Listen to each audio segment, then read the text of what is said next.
My name is Rachel Polanski, and I am your host for today's event. It's so wonderful to have you all here today. I have the distinct pleasure of introducing today's speakers, Jennifer McDonough and Alissa Brooke.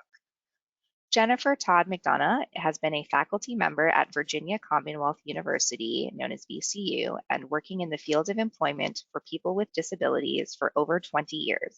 She earned her MS from the Medical College of Virginia at Virginia Commonwealth University in rehabilitation counseling. Alissa Brooke has been with VCU RRTC since 2008. Alissa earned her ACRE certification for community rehabilitation and working as an employment specialist. She earned her MS in rehabilitation counseling from VCU in 2012 and became a CRC, and also completed training to become a positive behavior support facilitator. So without further ado, I would like to turn it over to our presenters, Alissa and Jennifer. Take it away. Hello and welcome to the presentation. We're excited to be with you today, and just a little bit about us. As she shared, I have been with Virginia Commonwealth University's Rehabilitation Research and Training Center for 25 years, working all related to employment for individuals with disabilities. Both Alissa and I work for the Research and Training Center, which is totally grant funded, and all of our work comes back to helping people with disabilities find employment. However, the last 15 years of my time here at the center have been mainly working with transition age autistic youth in some sort of work setting. Alissa? Oh. Muted. So hi Rachel, thank you, or hi everybody. Thanks again, Rachel, for the introduction. Just like Jennifer said, we've worked a lot on various grants, and I have also worked primarily with transition age students, a lot of them in an internship to an employment program, and have most recently been able to work on an employer practices grant and had the opportunity to speak directly to employers and hear about their experiences of hiring people with disabilities and about their decision making and the inclusion in their workforces. And so that's a little bit about what we'll be talking about today as well. So we're happy to be here with you guys, and we'll go ahead and get started.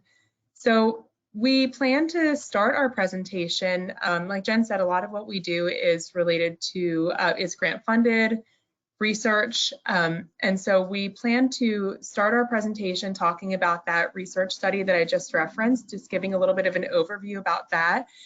We want to talk about, as we planned this, we wanted to talk about the different barriers that people face in their transition to employment, but really without spending time on that, we want to talk about the social skills and keys to successful employment, on how to recruit, support, and make necessary accommodations for their employees, how businesses do that.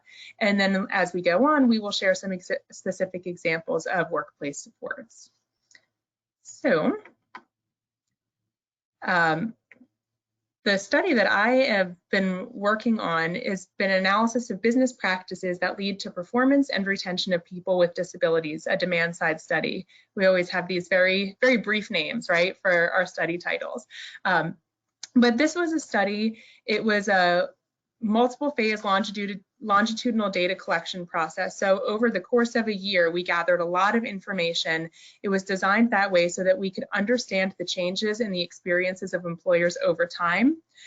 We know that the employment rate of people with disabilities is not good, despite the policy and all the efforts in improving it. Most of the research has focused on supply side approach, so the individuals versus the demand side, the employers, and so we are taking an approach of doing this demand side study. And in this study, we were hoping to learn more information about the decisions that businesses, how businesses make the decision to hire and accommodate individuals with disabilities. If they have to make accommodations, what are the accommodations that they do provide? We asked questions so we could get information about how the worker is received and perceived by the company, and what specific employer practices were necessary to make the business relationship successful. So we will be sharing some more about how that study was conducted. So it was a mixed method study at the center where we work at VCU. We do a lot of research, but we also are unique in that we are an employment service organization. It's called VCU's Business Connections. We have like 15 to 20 job coaches at any point in time who work in our organization, and they are supporting individuals with disabilities, autistic adults, people with intellectual disabilities, whoever it is that comes from voc rehab and is seeking employment, has an interest in employment. So for this study, anyone who was receiving services from VCU Business Connections and got placed in a job, that we recruited them and we asked them if they wanted to be a part of our study. We spoke with the employee first, the individual. If we explained the study to them and if they agreed to participate, then we would move forward and we would ask their employer if they were willing to participate. If the individual was not willing to participate, that's fine, totally fair. Their services remained the same. We just didn't go ahead and contact their employer, and we just moved on without including them. But for those that did get included in the study, we had qualitative data collection as well as quantitative. So we did interviews with employers. I physically went out and spoke with these employers within the first month of hire, again at 3 months, 6 months, and 12 months. Or if somebody didn't make the full year of employment, whether they chose to resign from their position, got laid off, whatever the circumstances were, then we would go in and we'd have another conversation around the time that they ended their employment.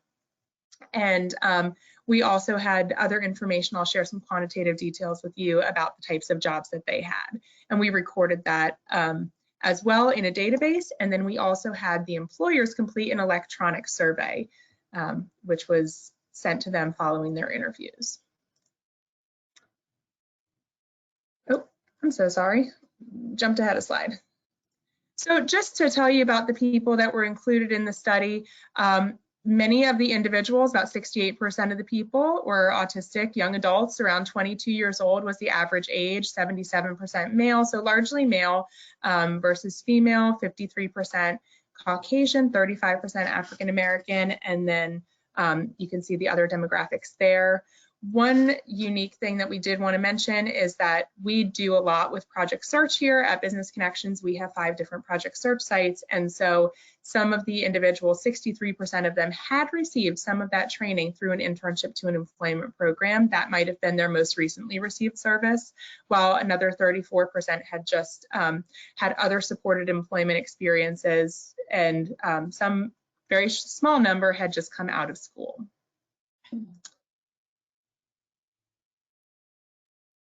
So as far as the characteristics of the employers themselves, we spoke with people across several different industries. I'll share that with you shortly.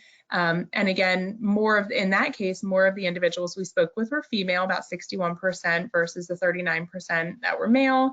In their early 40s, around 69% were Caucasian, 25% African American, and 6% American Indian. And then they had different degrees of education, but the thing that I think was really important to note is that some of them had previous experience with coworkers with disabilities, but not a ton, and maybe they didn't know it. So 53% knew that they had previous experience with coworkers with disabilities, 6% had no idea, and 41% say that they hadn't. So it's not like we were just working with all employers who we've worked with before, have had experiences with job coaches before. This may very well have been their first time, whether they knew it or not.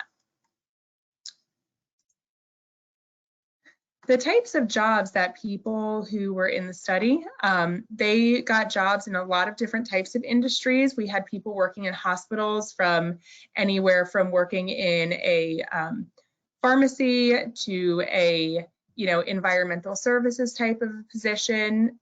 We had people in accommodations, so people working in different positions within hotels or like the travel industry, food services and drinking places. So there were 6 people there. 3 of those were federal positions that were on full-time federal positions on military bases. And you can see we had people in all different types of retail settings, nursing and residential care facilities. Our primary focus, if you've ever heard Jennifer and I talk before, is really to get to know the individual that we're working with, and to help them to identify what their preferences are and to find a job that will match their skills. So the people we worked with generally worked part-time positions. That was their preference, around 22 hours a week, and made around $11.47 as their starting. Salaries have gone up, so that's good too, but that was about the starting salary. So in total, we enrolled 35 different dyads. And so when we say a dyad, we're talking about that employer-employee pair. So the employee who agreed to be in the study and their employer. And over the course of the year, we had 35 people that were enrolled. And by that 1 year time mark, 28 of them were still employed. So about 80% retention over the course of their first year in employment. So like I mentioned before, we were really trying to get more information from employers. We wanted to do that demand side study, hearing from them, what are they looking for? So how do they describe factors that contribute to hiring people with disabilities at the time of hire? And how do they describe any strategies, accommodations, or modifications that they implemented in order to support the employee to be successful? And so, like I mentioned, this was a longitudinal data collected over the course of a year, but for the purposes of what we're talking about today, we're just talking about information that we gathered in that first month of employment. So that first initial interview, this is what we were really looking at. And what we learned was that there are some pre-hire accommodations. There are people who had positive previous experiences and values and first impressions, and these were really the overarching themes that came out when we started to talk about why they made this hiring decision. I'm going to share some quotes from each of them because I think it's more important and more valuable for you guys to hear what the employer said for than me to just talk about it. So that's really kind of what I'm going to go over on the next slides. But when we talk about pre-hire accommodations, we're talking about any accommodations or modifications that needed to be made. We're talking about their perception of accommodations. One thing that was really interesting to note is that I asked about accommodations, and many of the employers said, well, we didn't need to do anything, besides they had their job coach. And really that is an accommodation. Or we didn't need to do anything. It's just this person responds better to written instructions, so we wrote it down. Their perception was that that wasn't an accommodation. So that was really good to know. We talked about whether we needed to make any adjustments to the application process and support from an employment specialist. And it came out that a lot of the people that we did work with, that we did speak with, although they may not have had previous employment experience necessarily with somebody with a disability, we are all, impacted and have connections with people with disabilities in our personal, professional community lives somewhere. And so that came out a lot, their personal connections, whether they'd have previous work experience or had maybe had previous experience with a job coach. And I think that that's something really important to note that cut across all of the things that we learned was that the value of the job coach could not be stated enough times.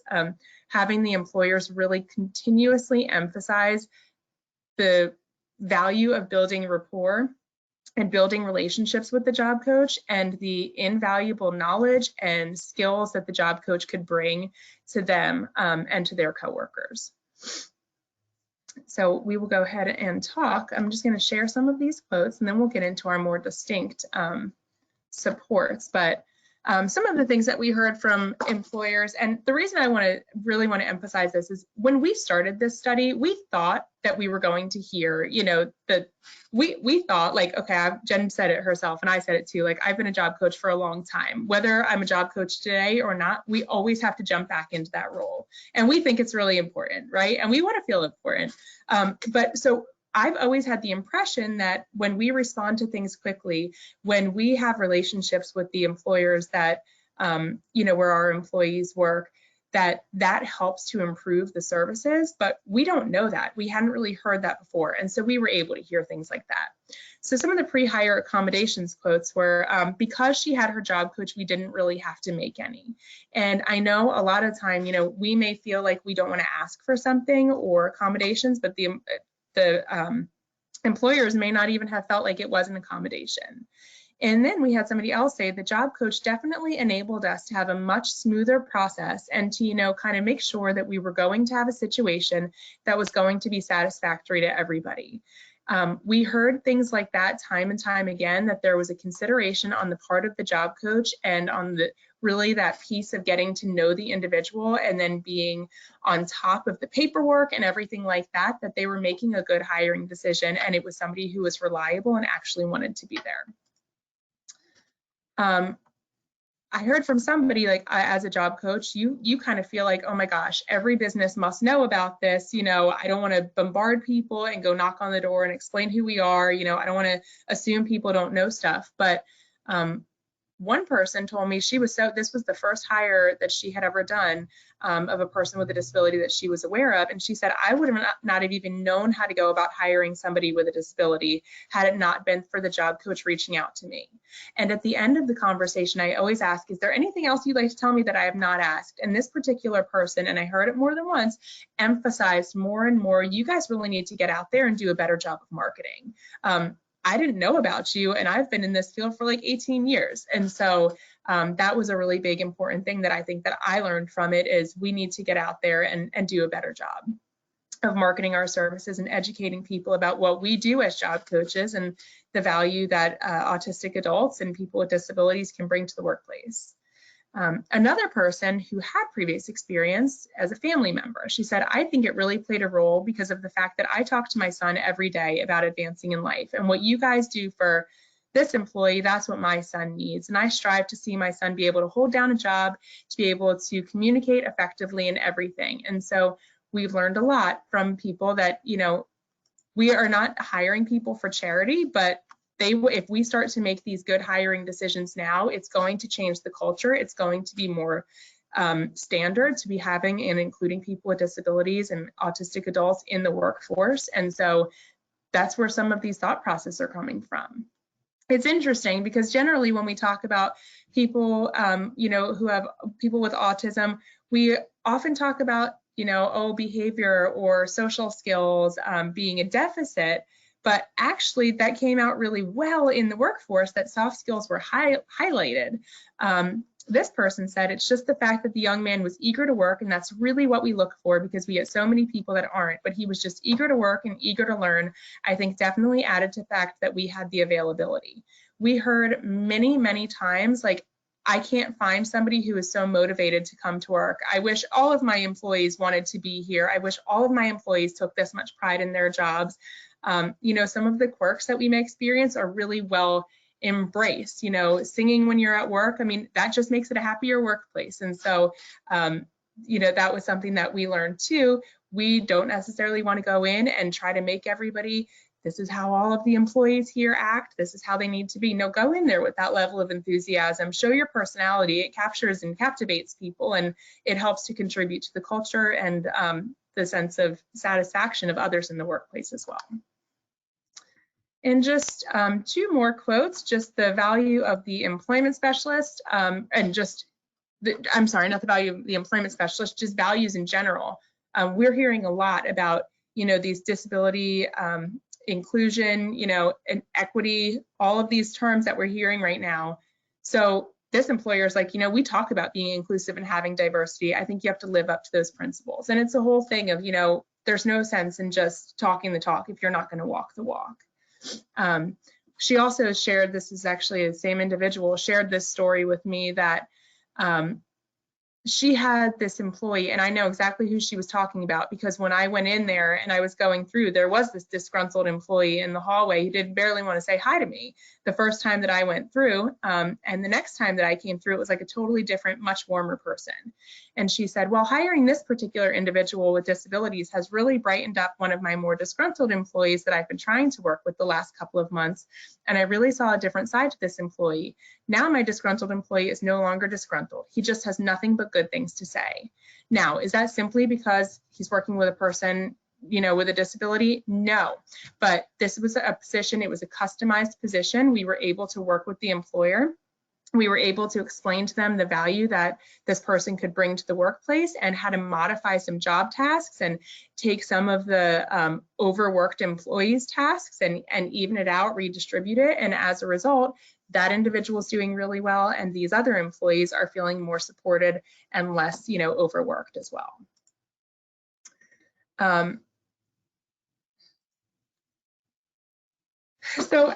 What continues to cut across here, and I'm going to give an example about accommodations, is just, again, emphasizing the importance of the job coaches, emphasizing the importance of building rapport, having strong communication, responding when there are concerns brought forth, providing training and education. We asked all of the employers for any policies that they had regarding disability, and having employees with disabilities in their workforce, and we didn't come up with any. And so I was so nervous. I'm like, oh my gosh, nobody's producing this for us. And then we realized, well, that's a finding. They're relying on us to provide training and education and to help ease the concerns and create compensatory supports. So it's another important thing. And again, just to really emphasize the importance of the job coach, the mediated supports. Some of the other organizations, I might get a check-in once every couple of months with the job coach, and other people, like the job coaches, might change, and then I'm not notified, and I don't know who to contact and things like that. But it's really helpful to have a solid group of supporters for these individuals, because I know who to go to if I need something. And I really think that we just cannot take away the fact that as an employment specialist, if you do a good job in knowing the person you're working with, building that rapport and responding, that it can go a long way. We've seen a lot of instances where it's like, oh no, so-and-so punched the dumpster, or so-and-so pushed his coworker, like this is probably it. And if we can get in there and we can respond and we can show that we're going to implement some training and supports to help this person learn the right skills to be in the workplace, that they can be successful too. And if the employer knows that they can count on you, then that really goes a long way. So some of the biggest takeaways I think that we came out of this for employment specialists are that we need to really spend time developing relationships with employers in addition to our client-focused efforts. One of the things is that I would go in at this 1 month, 3 months, 6 months, and 12 months as a person who was related to the program but was not necessarily the job coach. And rather than just going in and asking questions about how is the employee doing, we were asking questions about how's the job coach doing. And I think that's something that we could all learn from this, is that we need to ask the employers, how am I doing? How am I doing in supporting you, so that we can do the best job and meet what their needs are. Again, we also really need to focus on the job match. So this was going on. We got IRB approval to move forward with this study in January 2020. So, there's been a lot has happened since then, COVID, we all know about that. But the thing that kept coming out of it wasn't necessarily, oh, I'm making hiring decisions in response to COVID, but I am making hiring decisions because there are individuals who have skills and match the business needs, and so that's critical to hiring as well. So employment specialists should really emphasize the job match during their job development as well. I included this picture here of a table and what looks like a vacuum, right? Be aware that employers may not perceive all changes made for employees as formal accommodations. Now, I've worked with some organizations that are very corporate, and it's like, I'm like, oh, I'll just turn it into a different checklist. And they're like, we have to run that by legal. Well, we just need to make it larger. It's not that serious, but you may run into these challenges. But most of the employers, every one of the employers that we came across with these 35 dyads were like, whatever needs to be implemented, we want that to happen. We want our employees to feel successful and to feel supported here. So let's make for them whatever they need. This particular person was hired, and he worked in the linen in a hotel, and the employer came up with this accommodation on his own to bring in a new table for him. He noticed that he was a tall person, and he also realized that the person who also did the job was had been there for 13 years and was going much, much faster than this person was, and he didn't want to intimidate him. And so the employer had the idea to bring in a separate table so that they could not feel like they were so closely contained and comparing himself with them, because they had all these other years of experience to get to that point. Another accommodation by that same employer was that this person had limited use of one of their arms. And so the employer was like, we can just remove this task, that it was like a sweeping task. And the employment specialist said, well, what about, one of those kind of more old school, you see them in the movie theater, like carpet, vacuums. And the employer thought that was brilliant. And he said, that's totally fine. I said, how much did it cost? He was like, it's not nominal. We would do things like that for any of our employees. This is not a big deal. We want people to have the tools to get the job done. And so it really wasn't a huge deal to him. So I already shared that the employers did not have a lot of information and comprehensive disability training in place. And so they really rely on us. And so that's another way that we can get our foot in the door in order to support people and really kind of build our credibility and be a resource for them as well. That's a quick overview on the study for you.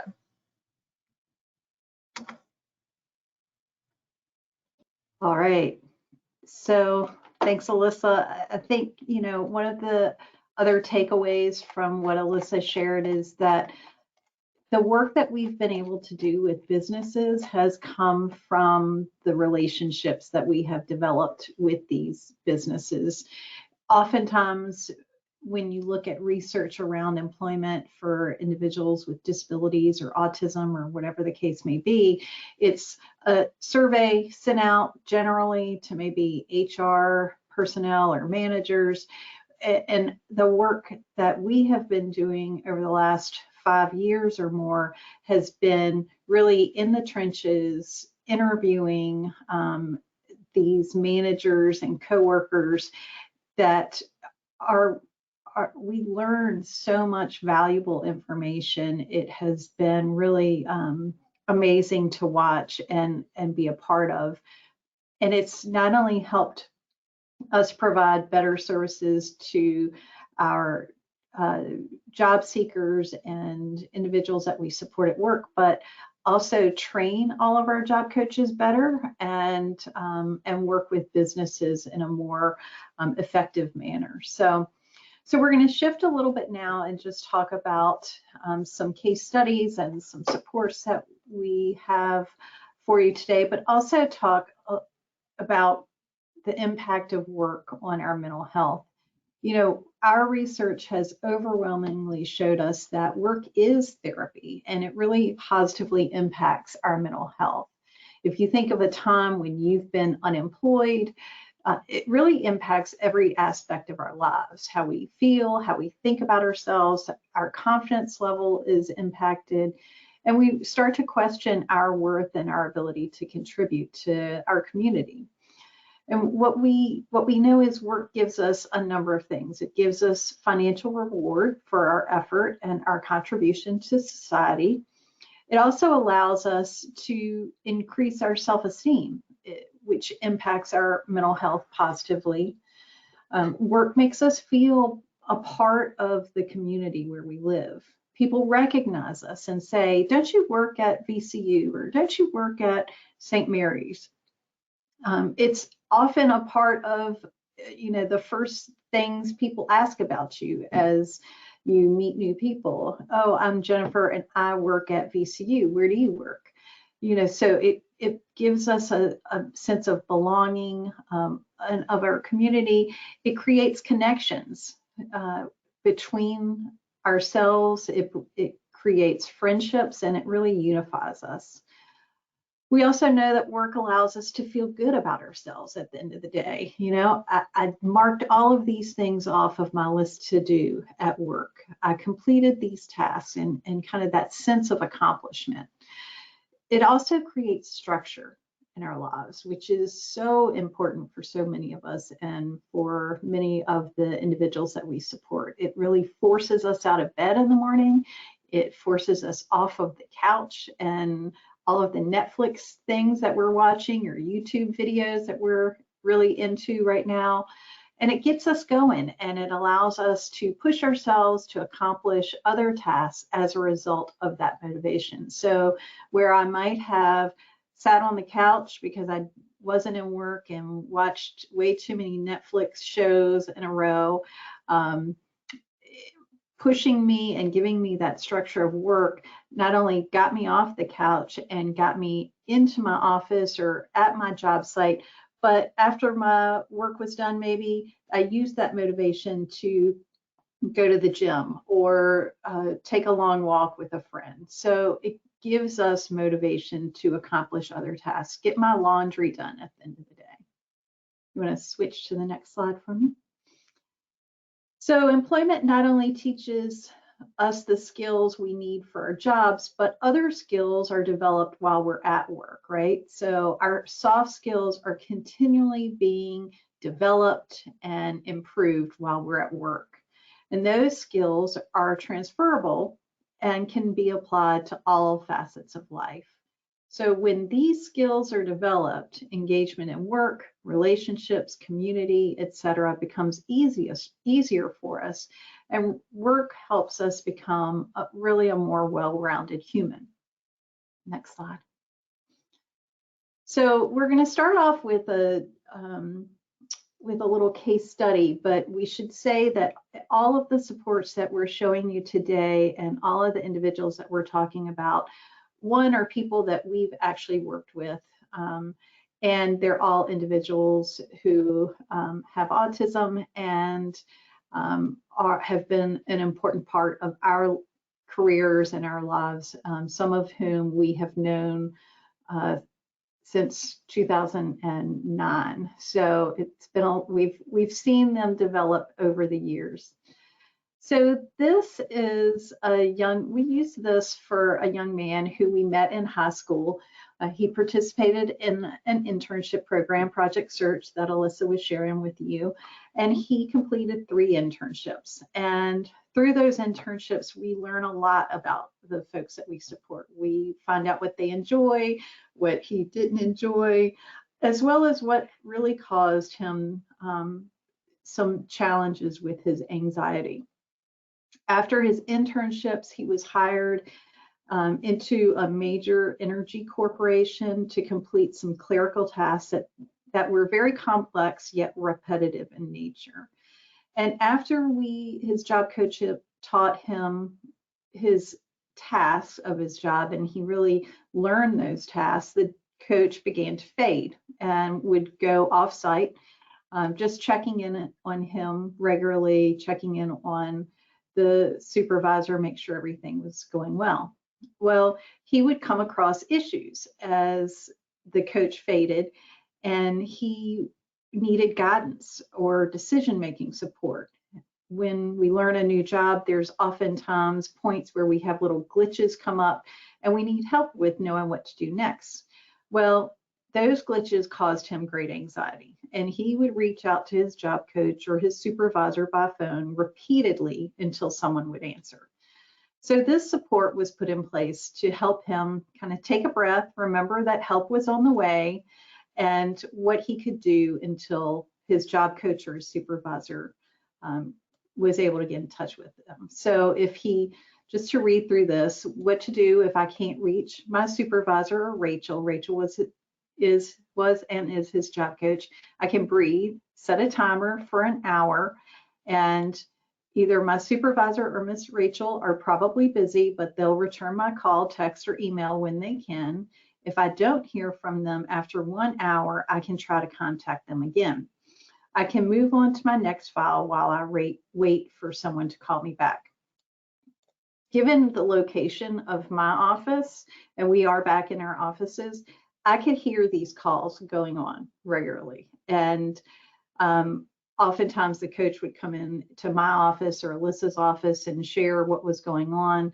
And so this was a way to help him become more independent and also break that dependency upon the coach. You want to switch to the next slide. He also needed support because he would reach out to Rachel over any concern he had. If I can remember one day she came in and said, "Oh gosh, Jay is really upset. His mom made him dinner that he didn't like. He wanted pizza, and that's not what his mom made him, and he's so upset. He's called me X number of times about this." And so in talking with her, we were like, let's see what we can do to help with this situation. Let's put in a support to really help him with make a decision. And, you know, how can we break up that cycle, if you will? Because she had really become a reinforcer, if you will. If he called, she would put down everything and answer that call for fear that she would cause him more anxiety if she didn't. And so we set, and all of these supports, I should also say, are always developed with the individual that we're supporting to help us, whether it's to determine what it's going to look like, what colors we use, what if we're going to use pictures or words, for this particular support, it was what coping skills did he want us to include on this. So if something's bothering him, he needed a decision tree to help him know what to do next. Is it work related? If yes, it's okay to call or text Rachel or his supervisor with the question about work. If either of them answer? If yes, I can ask them my question. If no, then I need to continue working and set my timer for 1 hour. Again, going back to that original support, and eventually they will call me back. If it's not work related, then I need to use my coping skills. I need to take a deep breath, say the serenity prayer. I can't control the things that have happened in the past. I can take a short walk. I can journal about it for 10 minutes, but I need to remember to set my timer. Don't let it stress me out, and focus on work. Next slide. Yeah, and as Jen said, we create these supports in conjunction with the individual that we're supporting, and sometimes we get their families involved too. And that was Mom's suggestion, because that's something that they do at home, is to say the serenity prayer. And so that's a really good example of getting the people who know this person the best involved, and drawing from the things that we already know work for them. Mm-hmm. So finally, this was a support we used for him as well. If he got an error message, this would cause him great concern and anxiety. So we needed to give him steps of what to do and how to move on. You know, for this, his first step was to breathe, close everything down on his computer, and try again. If he continues to get an error message, it was okay for him to email a designated person at work and let them know which file had an error. Remind himself that he's a good worker and that he's supposed to move on to the next file. Also, that he hadn't done anything wrong, and work on the next file until that person answered his question, because he would take that error message as if, you know, personally, like it was his fault that there was an error message. So we implemented this as well. So now we're going to transition to some supports that we found helpful at different job sites around different tasks, different activities. And we use a lot of decision trees. Alissa we didn't include one of our decision trees, but I think very organized, if you will. And so these types of decision trees work well for me. We had another individual that we supported that it was a big circle, and Alissa and I always joke, if that had been our decision tree, we would have never known where to start. But you know, it worked for that employee, so we rolled with it.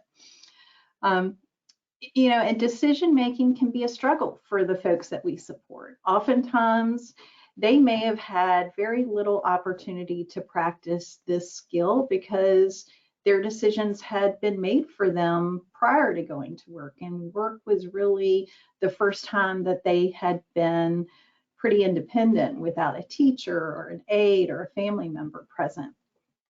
So the decision tree on the left is really a social skill that we were teaching. And so this was for an individual who's working in a hospital setting, and they were tasked with sanitizing and stocking the lactation room.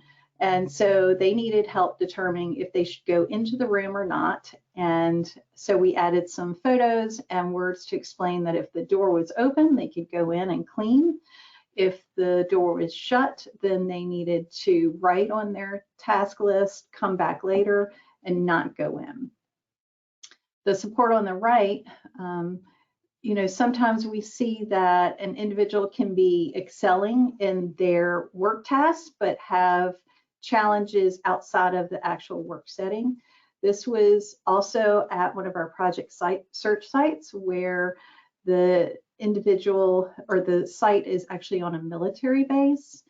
And this young woman, prior to coming to our project, had been transported to and from school for years, like forever, by her aide. Unfortunately, we found that out the hard way when the van that was scheduled to pick her up one day was late. And again, we're on a military base, and she started shrieking at the top of her lungs because she was fearful that she'd been left. She was seeing all of her classmates get on their buses or vans to leave, and she was still there. So we found this out when we spoke to the family, and so we knew we needed to act quickly. And we do a pretty extensive process of learning about our job seekers, but this never was shared. So we worked fast and created this support for her. And so it's 3 o'clock. If the van's here, I get on the van and go home. If it's late, I need to remember that it's still coming to pick me up, and I can wait patiently and quietly. And then a list of things for her to do while she's waiting for the van, whether it's watching videos on her phone, walking around on the sidewalk in front of her building.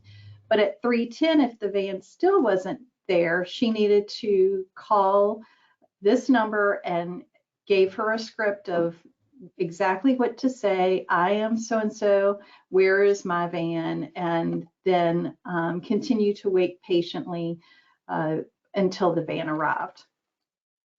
All right, next. So one thing I just wanted to jump in and say is that a lot of the things that we implement, you know, we don't expect somebody to know how to use it without providing a lot of instruction on how to use it and when to use it. And so I have been talking to a lot of coaches lately about it's our responsibility to kind of fill people's toolkits, you know, with how to respond to different scenarios, how to act, you know, at work, and who to go to for help and things like that. And so a lot of what we end up doing is behavioral rehearsal. Depending on whatever different skill it is, we can do it for anything. So the same way, a lot of what our type of instruction that we provide as employment specialists is it is structured, okay? You know, we break tasks down, we break something down into many smaller parts. Task analyses are what they're called.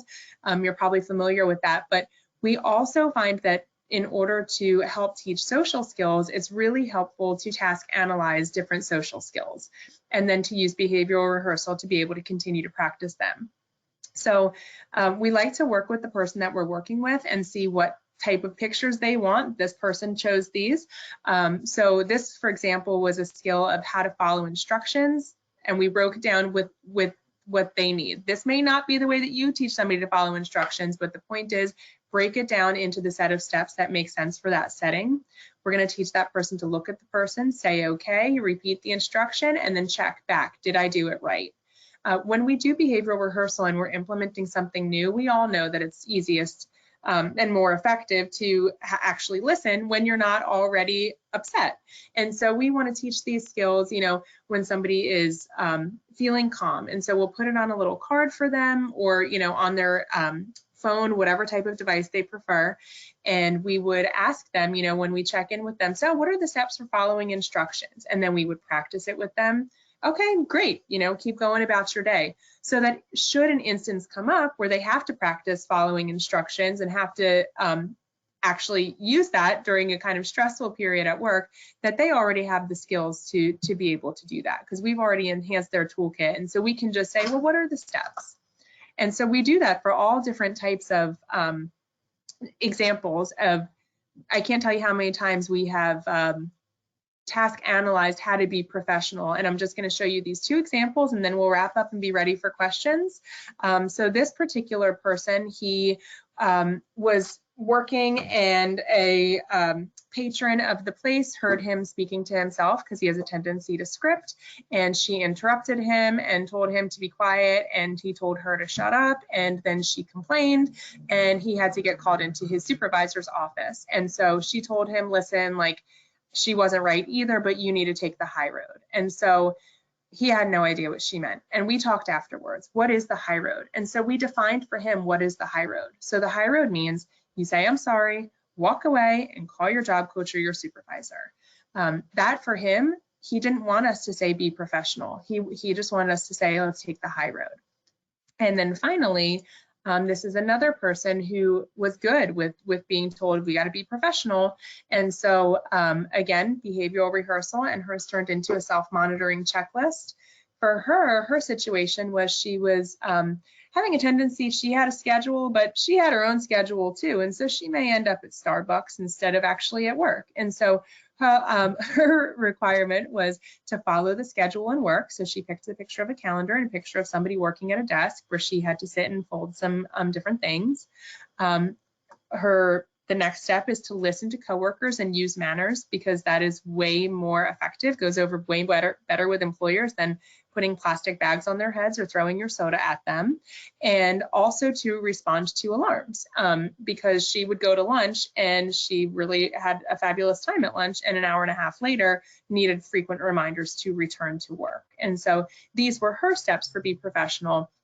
And we would just check in at the beginning of her shift, in the middle of her shift, after lunch, and then again at the end of the day. And we were able to taper off the frequency until it became her self-monitoring and making sure that she was doing what she was supposed to be doing when she was supposed to be doing it. And so those are just some of the examples of types of supports that we frequently use. You know, all of our supports look quite different, but these are some of the ones that we tend to go back to and just alter depending on the person that we are working with.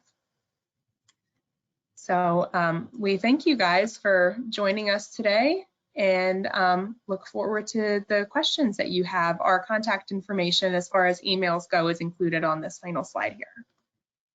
Thank you so much, Jennifer and Alissa, for an insightful presentation on the soft skills that lead to employment success. This concludes the presentation portion and begins the Q&A session of today's webinar. As a reminder, you can submit your questions through the questions pane in your control panel. Because our time is limited, we may not be able to get through all of your questions. If there are any questions that we do not get to today, we will try to get back to you by email. So our first question is, how can a parent work with their transition-aged autistic child to help them figure out what kind of supports they will need?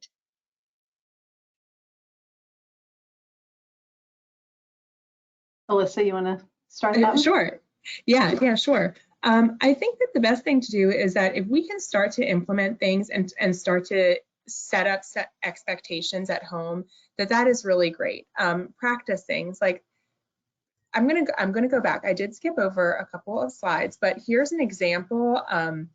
This may not necessarily be what your skill is that you're working on, but hygiene is something that often comes up, and that is a professional skill. And so figuring out what works for the person that you are supporting.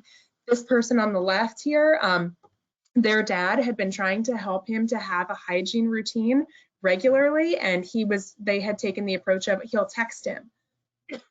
And it started to become really draining on the dad. And so we decided, well, what if we implement a list and you have it at home and then we have it at your workplace as well, and we can kind of check in with it with your job coach when you get there.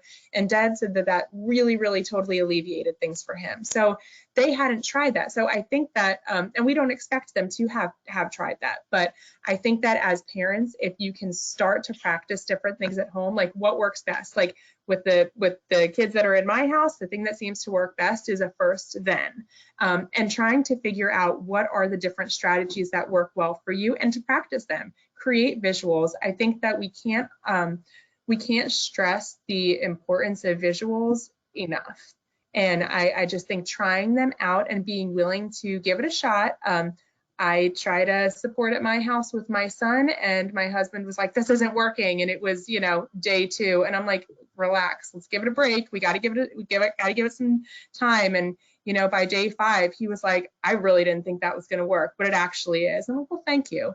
But anyway, so like when we try something, we have to give it a shot and actually like try it, work through that tough part, because you're introducing something new. And so it may be even more stressful, but it may be worth it in the long run, to continue to push through it.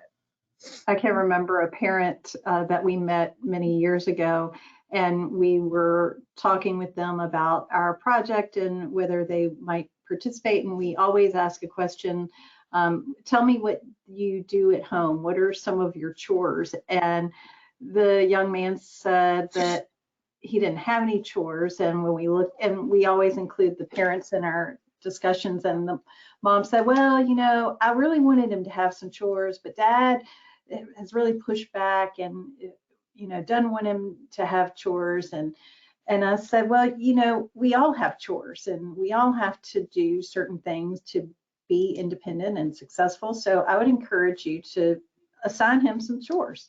So, you know, fast forward a year, and they had assigned him chores, and now he was responsible for certain activities in order to, you know, be independent at the house. And they had even started assigning him to make a dish every, you know, week. Once a week, he would help with dinner, help with making brownies. And now, you know, a year later, he could follow the instructions on the brownie box or follow the instructions of a recipe and make a meal or a treat independently. So that was a huge success for that family, and they were able to start beginning some of those supports at home as he moved into employment. Thank you. The next question asks, has this study been published yet? It has not. It is in the works. I have a paper right here. I'm going to be reading over it, and we are approaching the finish line. Wonderful. I'm sure I speak for everyone when I say that we are very much looking forward to that. The next question is, how receptive were employers to you coming in to interview them? And do you have any suggestions on how to approach employers, to gather information like this? Yeah, you know, we ended up, just to pull out a number here for you, 45 people in total said that we could, or 46 people in total said that we could talk to their employers. 10 employers did not agree to participate in the study. Primarily, that was because of, in 2 instances, it was COVID and the person had stopped working, so it didn't make sense to ask them anymore. In 3 of those instances, they said, honestly, we are too overworked right now. And we only had 2 people who just, 3, what does that bring me to? 3 people corporate said no. 3 people didn't have the time. 2 people would return to work, 3, 6, 7, 8, and then 2 people didn't want to, just didn't want to do it. And so we really didn't have that many people who were not interested in doing it. Honestly, I think that the employers were pretty receptive to it, and I think that they actually looked forward to it. One thing that I learned is that a lot of the time we end up doing our follow along. Those are our long-term employment supports. Once somebody's stable on the job, we continue to check in with them at least twice a month. And oftentimes, I think we may be skimping a little bit on that, or we may be doing like a quick little check-in, like, how's it going? Okay, good, things are good, good, everybody's happy, bye. And this actually required us to have a sit down, set amount of time. You know, we budgeted out an hour. It took about 15 to 30 minutes generally.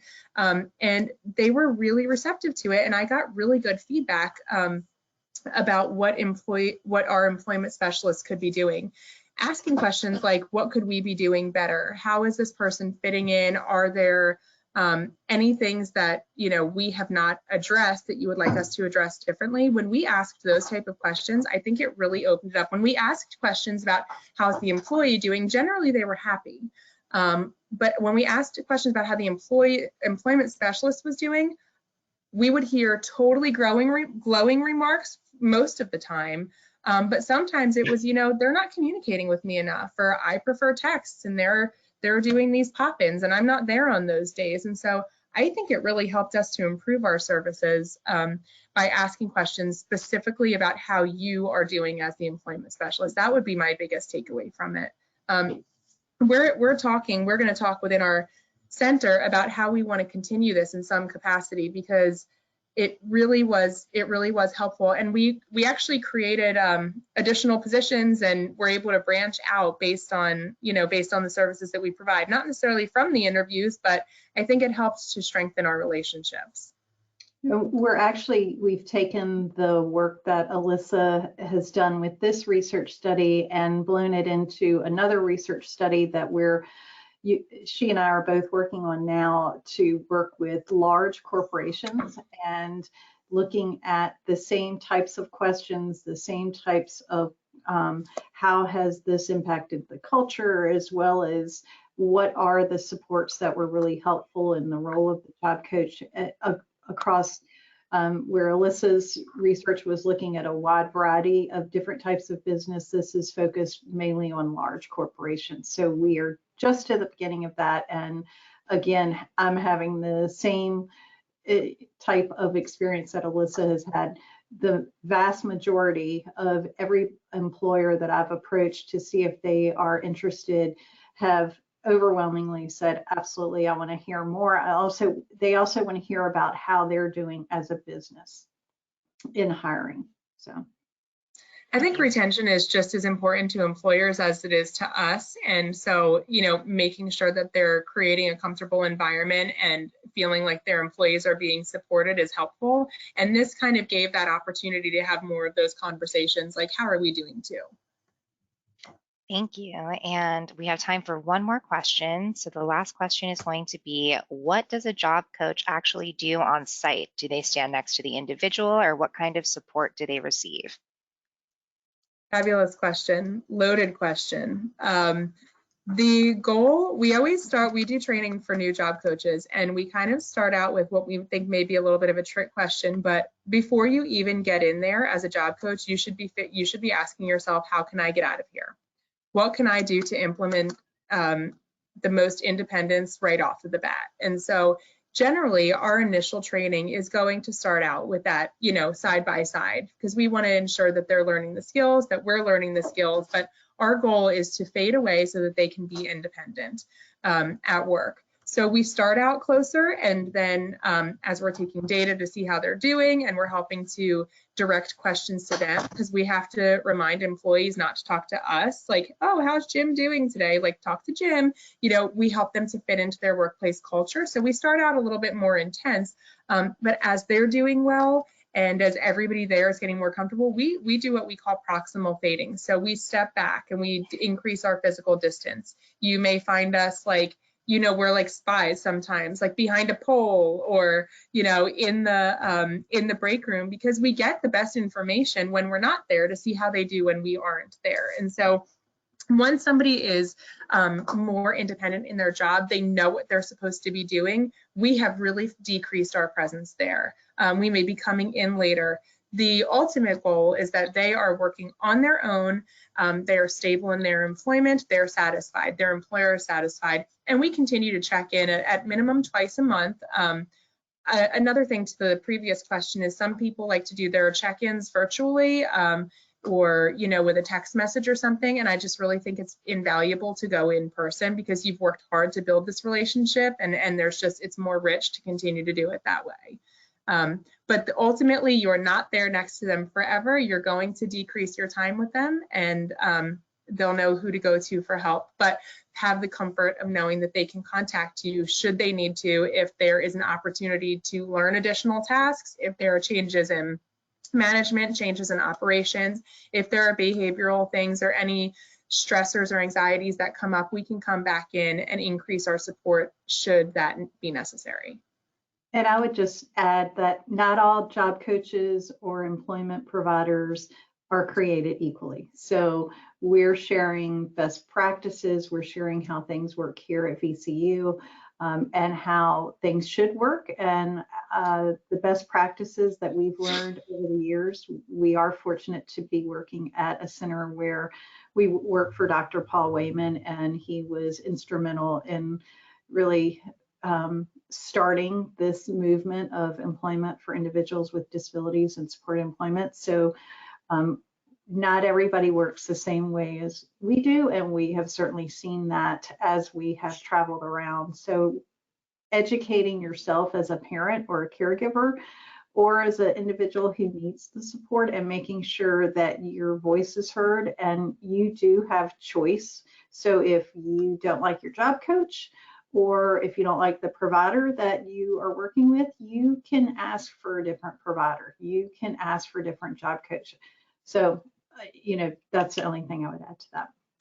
And the other thing is that some people may not want their job coach on site. I have worked with people who their primary challenge at work is related to anxiety, and they don't want to look different than their coworkers and having a job coach there. And so we work with them and their employer to figure out, how can we support you? And it's something that you're comfortable with. Does that mean that I'm in the parking lot and, you know, we come out and have chats on breaks? Is that, what does it look like? And so what I gave you is like kind of like by the book. This is how it should be done, but we will be flexible, and we need to be flexible so that people are comfortable with the support that they're getting. Thank you so much, Jennifer and Alissa, for taking the time, excuse me, to share information, sorry about that, about social skills needed in the work setting and the necessary accommodations that businesses can make for their neurodivergent employees. Thank you so much to everyone for joining us today. If you found today's event helpful, we encourage you to keep an eye out for OAR's future webinar events. We also recommend you check out OAR's website for all archived presentations at researchautism.org. Once you close out of the program, you will receive an excerpt survey. Please complete that to let us know what you think of today's event. On behalf of the Organization for Autism Research, thank you for joining us and have a great rest of your day. Thanks, everyone.